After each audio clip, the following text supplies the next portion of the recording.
Now it's time to see how Theodore Géricault broke out of the world of learning and made a name for himself for the first time.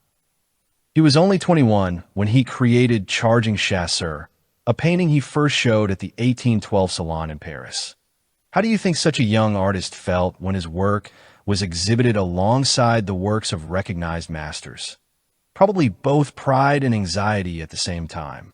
And not without reason. The canvas made a huge impression.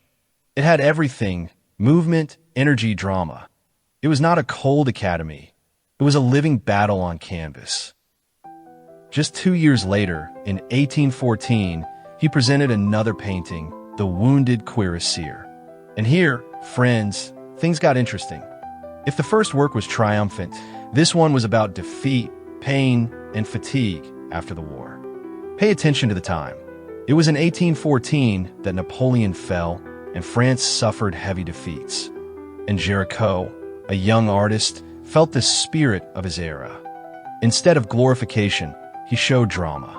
And don't you think that this is where his true style was born? Not to embellish reality, but to tell the truth, even if it is painful. Then came years of searching. In 1816, Géricault left for Italy. There he studied the art of Michelangelo, saw the magnificent frescoes of the Sistine Chapel, and I believe it was then that his art acquired the monumentality that we see in his greatest masterpiece. And then came the decisive moment. In 1819, he showed the world a painting that would go down in history, the Raft of the Medusa. It was not just a painting, it was an event. On a huge canvas, 491 by 716 centimeters, the artist depicted the disaster of the French ship Medusa, which sank off the coast of Africa in 1816. Of the more than 150 people on board, only 15 survived.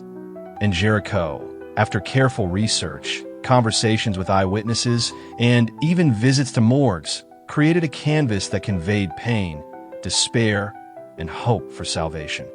1819, Paris, Salon. Viewers stand in front of this huge canvas. Some are enthusiastic, others are outraged.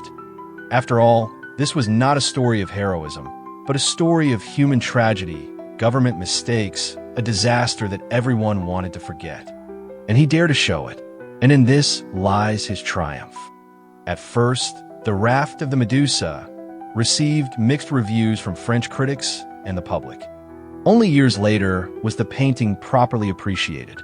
The painting was a success in London, where entrepreneur Bullock exhibited it from June 12th to December 30th, 1820. About 50,000 visitors saw the painting.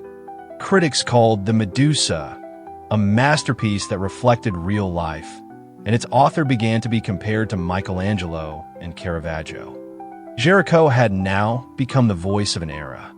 His paintings did not simply decorate salons. They forced society to look at its own wounds. And it was thanks to the Raft of the Medusa that his name went down in art history forever.